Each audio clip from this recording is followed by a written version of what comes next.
Hey fellas, this is Rabbi speaking, and as you can see by the thumbnail, this picture right here, or just the title of this video, we're going to be talking about One Piece Season 2 of the live-action Netflix series. It just came out like about almost a month ago, something like that. Anyway, I just binged watched it last week with my friend Chandler. We loved it all the way through. We were fanboying over the cameos that were surprisingly in this season. We were just enjoying how things were recreated, some things that they added. Well, we also had a couple flaws here and there, but either way, I definitely think it was an improvement over the last season. No offense to the last season. In fact, I talked about when the first season came out, and I did a review video on it. I talked about how I enjoyed it, how surprisingly it was good for a live-action adaptation of a manga/anime. But I feel like this one kind of proves on that a bit more. I feel like this one has less flaws than the past season. Whereas the past season, I felt like I'll talk about it more in this video. And if you haven't seen my review video of the first season, I'll leave it at the end of this video. But for now, we're going to be talking about Season 2, and we will be going into spoilers, so if you have not watched Season 2 yet, you might want to. And you guys might be like, well, I have seen One Piece with the Alabasta Saga and all that, so I already know what happens with Baroque Works, with Crocodile and all that. That may be, but there's still some surprising moments in this season that you might be like, oh man, I wish I got to see that instead of just watching this video for spoilers. So you have been warned. So One Piece Season 2 takes place right where we left off, in where Season 1 ended with the Arlong Park arc. They just defeated Arlong. Luffy just got a bounty, his first bounty for 30 million berries. He has made a name for himself in the East Blue, and now they are on their way to the Grand Line. But first, they stop in Logtown, of course, which is the town where Goldie Roger was both born but also executed. Luffy and them meet a couple familiar faces like Buggy, Alvida, as well as some new enemies like Smoker, Tashiki, and they meet Bartolomeo. That was pretty cool. I had a feeling he was going to be in this episode because if you don't remember, if you've seen the Dressrosa arc, you know that when Bartolomeo was first introduced, he said that he was in Logtown. We saw a flashback where he was there to see Luffy nearly get killed by Buggy, and so that inspired him to go out to sea and eventually seek Luffy out all the way to Dressrosa. So Oda, or whoever decided this, they just decided hey, let's put Bartolomeo in this episode, give him a bigger role. And it doesn't seem like he has his Devil Fruit yet, though, because if he did have his Devil Fruit, he would have just escaped easily from Buggy and all that. But I guess he gets on the way to Dressrosa or whatever. After the whole stuff in Logtown, Luffy and the Straw Hats, they make it to the Grand Line. They meet Laboon and learn about the Rumbar Pirates, including Brook, which we see a flashback of what Brook would look like in live action when he was still all flesh and everything like that. That was pretty neat. I had a feeling we were going to see that as well, but it was even better than what I was expecting. And so eventually they ally with Phoebe and they go up against Baroque Works, just like in the original source material. And we also see Miss All Sunday, aka Nico Robin. Man, I love Robin. For those of you who don't know, I think Robin is my One Piece waifu. Well, actually, I don't think. I know. She is just so amazing, and it really reminds me how much I loved her ever since she was first introduced, and it just gets me more excited for what could come if they ever make it to Water 7 Enies Lobby, if they do. I mean, we can't have high hopes for that, because if they were able to make it that far, I had to take that hat off because it was getting too tight on my head. It left a line right here, so maybe my head's just getting too big for that hat. Anyway, though, back to this video. So, I think I left off with Robin, like Water 7 and Ace Lobby. I don't think, like...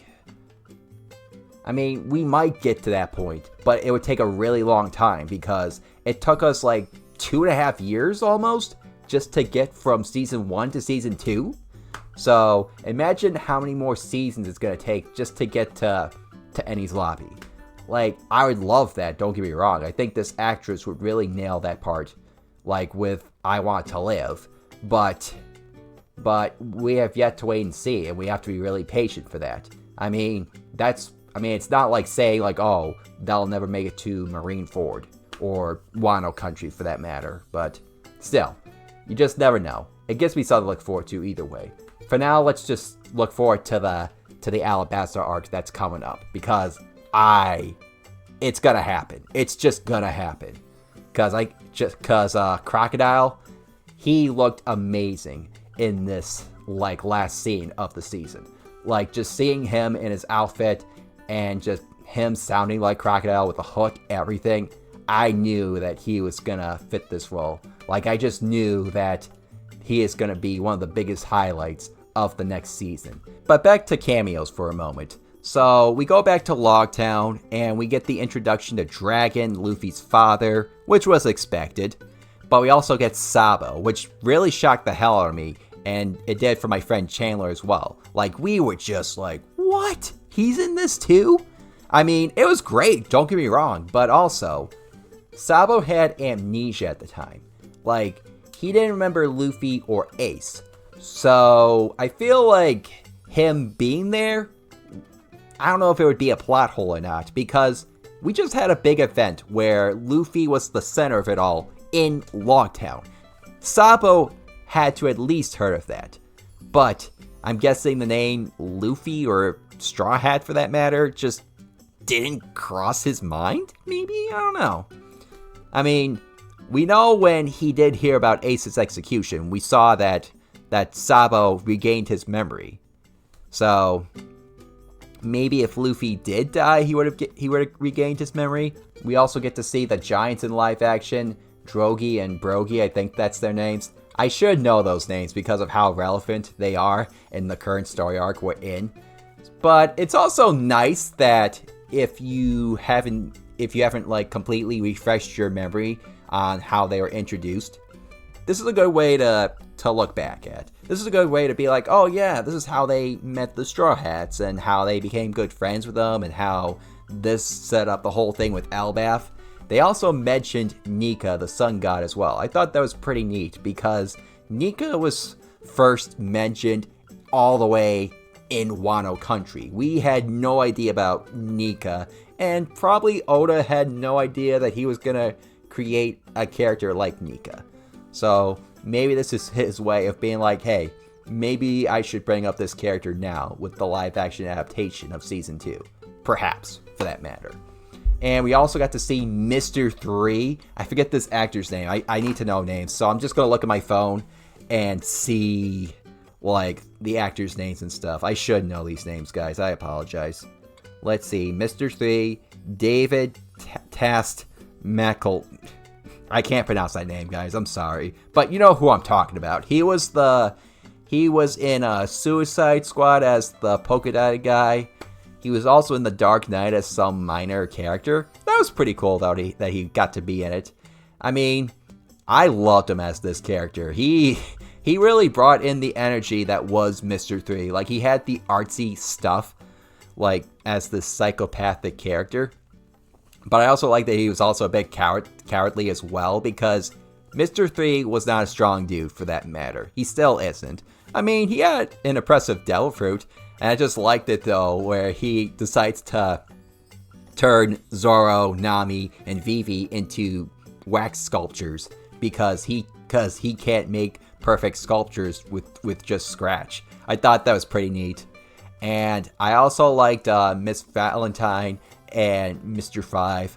I thought they were pretty cool as well. And I also did like Igaram. Yeah, ma. I did like Corcus as well.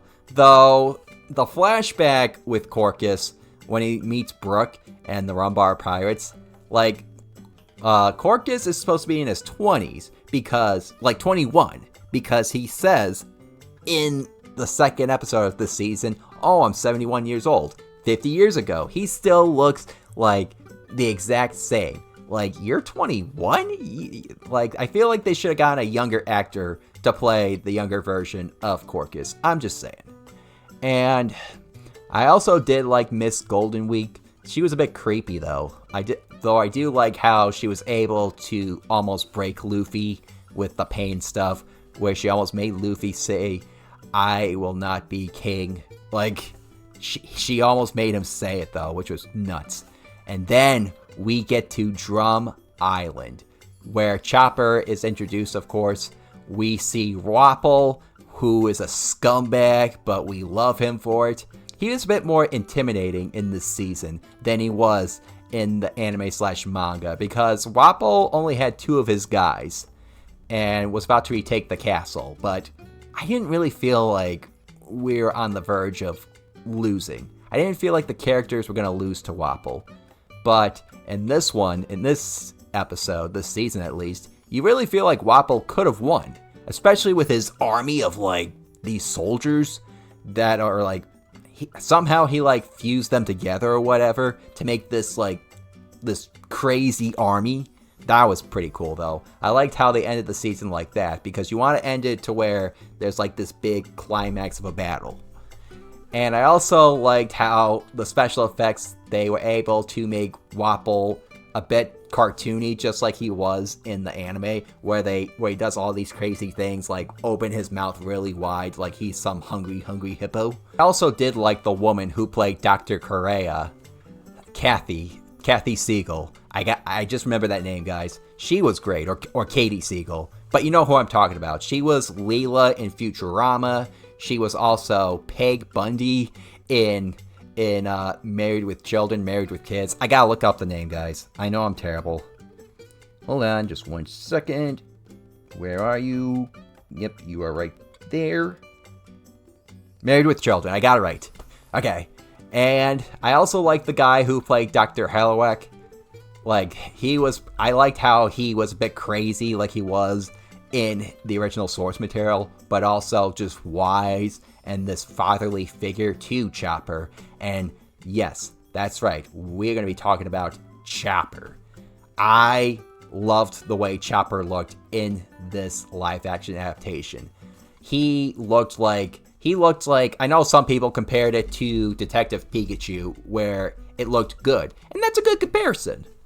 I mean, you really feel like the people who are working on this show really put in the effort to make Chopper look cute, but also that he fit into this show. And the woman that played Chopper was pretty neat as well. I mean, there was also where Chopper turns into his human form. I know some people didn't really like that appearance, but I thought it fitted well, because Chopper is supposed to look like a monster when he's in that form. And I just love the episode where we get Chopper's backstory, reminding us of how tragic he was as a character, reminding us how Chopper is able to join the Straw Hats, why he's there in the crew to this day, and what his goal is and everything like that. And now on to the Straw Hats. Now, just like the last season, like, these actors were amazing. I mean, the guy who played Luffy is still amazing. He's energetic, he's immature, he's ignorant, but also determined when he has to be. I mean, Emily Rudd as Nami. I mean, I feel like she's getting more into her character. I mean, sure, she's not really being naggy or hitting her fellow crewmates, but maybe that's because they didn't want to make it too cartoony. Maybe they thought that would be like, oh, it's going a little too far. But she's still greedy. In fact, she's more greedy than she was, because after the whole stuff with Arlong, she now has a reason to keep money to herself. I mean, the guy who played Zoro, I mean, I loved that he still has that warrior-like feeling, but now he has, like, PTSD from his fight with Mihawk. I mean, he has these visions where Mihawk is taunting him, and, you know, that's something you don't forget after a fight like that. I mean, the guy who played Sanji, I mean, he's finally smoking. Finally. It was either he was going to smoke or he was going to have a lollipop like in the 4Kids stuff. Just kidding. But I did like how he did name drop his mother. But I was not expecting that at all. I didn't think he was gonna like mention his mother, talking about his mother and then crying over it. Like, I knew this actor was nailing that part. I feel like the one actor that really stepped his game up was the guy who played Usopp. Because in the last season, I mean, Usopp was fine, but I felt like he barely fought his opponent from the Arlong Park arc. I mean, he didn't really have a whole lot of screen time in the Syrup Village arc, which is when he's introduced, so I thought they kind of robbed Usopp of that moment to shine. And so in this season, when he's in Little Garden with the island of those two giants, Usopp really stepped up his game. They really made sure Usopp would be the MVP of this story arc. And the guy playing Usopp, he also talks about his lies and everything, like, oh yeah, I took down a Sea King with my bare hands, and I saved my crewmates Zoro, Luffy, Sanji, like I'm the real hero and everything. Me, Captain Usopp. Like, that is Usopp right there. Even though he's not screaming a whole lot every time he sees something scary, as long as Usopp is sprouting lies, making himself look like a hero when he's just this true coward, like that's Usopp. That's how you make an Usopp. I also enjoyed Tashiki in this season as well. I loved how she was fangirling over these swords, how she knew the names of every single one. And I also enjoyed Smoker in this, especially with the special effects, how he was able to turn into smoke. And I was a little nervous when I was thinking about this, that we were going to head into Logia Devil Fruit users. And so it could either work or it might not work. Luckily, it kind of works with Smoker, because if it doesn't, then it makes you nervous for the other Logia Devil Fruit users that we meet, like Ace, who could turn to fire, Crocodile, who could turn to sand. But the girl who played Vivi also did a good job as well. She was an amazing addition to this season, as well as the show in general. But her bonding with the Straw Hats, but also knowing that the Alabasta arc is coming, makes me kind of sad, because this is a reminder that Vivi isn't staying with the crew permanently, clearly. And I still get sad over that moment where she has to stay behind in Alabasta and continue being the princess of her country. So I'm sure they're gonna do it well in the next season, where she has to stay behind, and the Straw Hats, do this with their arms. Though it just makes me sad, because you really felt like she belonged with them. You really felt like she fit in like a glove. And it makes me wonder how Vivi would have done if she had went with the Straw Hats to the islands after, like Skypiea, Water 7, Enies Lobby, Thriller Bark, to where they are now. I mean, she could still regroup with them later in the final saga, but that's a whole different story. Either way, though, Vivi was amazing. It just reminded me how much I loved Vivi. And, she's also my friend Chandler's waifu. Now, when I reviewed the first season of the One Piece live-action adaptation, I gave that a 7 out of 10. This one, I think, is going to be a 9 out of 10. Thanks for watching. What did you think of this season? Did you like it? Did you not? Just let me know your thoughts down below. And if you are new to this channel, please make sure to hit that subscribe button, hit that like button, and don't forget my book is in the description down below, so that way you guys can get yourselves a copy. I am working on the second book as we speak. I just was talking to my editor a moment ago about it, and also my publisher, so expect some updates on that pretty soon if you want to hear more about that. And I have another review video in the making as well. My Clone Wars review video. I got some plans for the channel, and it may take a bit, it may not, so just keep your eyes peeled. Alright guys, I'm Rob A, and may the anime force be with you.